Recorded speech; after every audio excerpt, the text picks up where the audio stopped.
Good morning to all my dear students. I hope you're clear with the first part of the chapter, which is about Evelyn Glynn, and you're clear as to how she could hear music even if she was deaf. The second part of the chapter is about a very famous, a very renowned Shehnai player, Bismillah Khan. Bismillah Khan is not a new name for any of us. The lesson is about Ustad Bismillah Khan. He was a renowned Shehnai player in India. He's a legend because he did something which has historical significance. He played the Shehnai on the day India got independence, that is 15th August 1947, at the Red Fort before the Prime Minister of India, Pandit Jawaharlal Nehru, gave his speech. Before that, Bismillah Khan played the Shehnai in order to signify something auspicious. Something auspicious for the whole country was about to happen. India was about to get freedom, and so on that occasion, Bismillah Khan played the Shehnai, and so he is a legend. When the Mughals ruled India, before the Britishers came, there was a very famous Mughal ruler named Aurangzeb. He did not allow the musical instrument pungi be played in his royal residence because he felt that it had a very shrill, unpleasant sound, and hence he banned it. There was a barber who belonged to a family of professional musicians, and he wanted to play the pungi. But he knew that the sound produced by the pungi was unpleasant, and so he decided to improve the sound.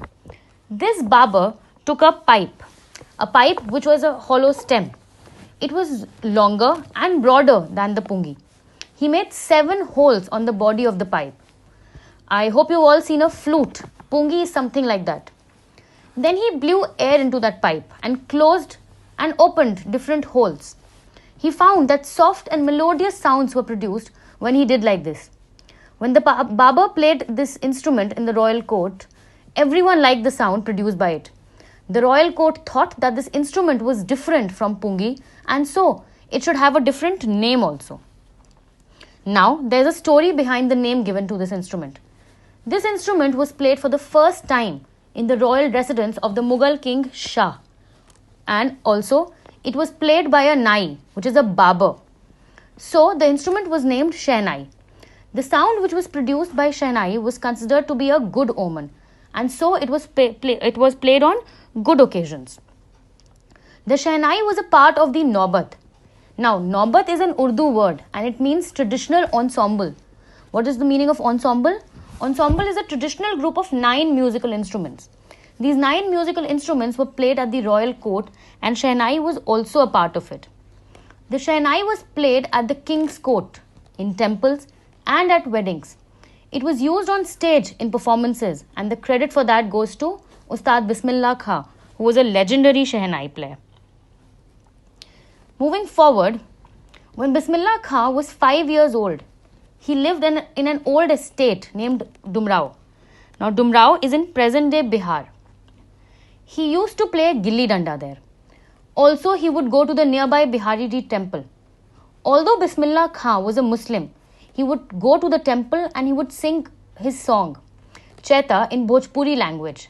When he would finish reciting the song, he would get a big weighing laddu of 1.25 kgs as a reward from a local Maharaj. The writer says that at the age of 5, he would get a 1.25 kg laddu as a reward. And at 80, he achieved the highest civilian award in India, that is the Bharat Ratna. So this is the distance that he travelled in his life. Bismillah Khan was born on March 21st, 1916, in a family of musicians in Bihar. The lineage of his father's side was full of great Shehnai players. We can say that Bismillah Khan acquired the skill of playing Shehnai from his ancestors. His grandfather was a great Shehnai player. He played the Shehnai in the court of the Bhojpur king. His father and all the paternal ancestors were also great Shehnai players. Bismillah Khan also started learning music at a very early age. When Bismillah Khan was just 3 years old, his mother took him to her parents' house, to his maternal uncle's house. Maternal uncles are the lineage on the mother's side. They lived in Banaras, and when Bismillah Khan saw his maternal uncle play the Shehnai, he was attracted towards it, and he also wanted to learn playing it. Now Bismillah Khan started going with his uncle Ali Baksh to the Vishnu temple in Banaras. Ali Baksh was on a duty to play the Shehnai at the Vishnu temple of Banaras. When Bismillah Khan saw his uncle Ali Baksh play the Shehnai, he would get attracted towards it and he would sit there for hours listening to the sound of the Shehnai. Gradually, Bismillah Khan also started learning to play Shehnai and he would practice throughout the day. He was so captivated, so attracted and so energized, so mesmerized by the Shehnai that he never got tired. For many years, Ustad Bismillah Khan remained in Banaras. He would visit the temple of Balaji, temple of Mangal Maya, and would remain on the banks of river Ganga, where he would practice playing the Shehnai all by himself. Here we come to know about the talent of Ustad Bismillah Khan. He was so inspired and motivated by the river Ganga, it provoked him to improve his performance. And he also invented many ragas that were considered impossible to be produced by a Shehnai. Ustad Bismillah Khan worked hard and invented different sounds with the Shehnai. When Bismillah Khan was 14 years of age, he accompanied his maternal uncle Ali Baksh to the Allahabad Music Conference.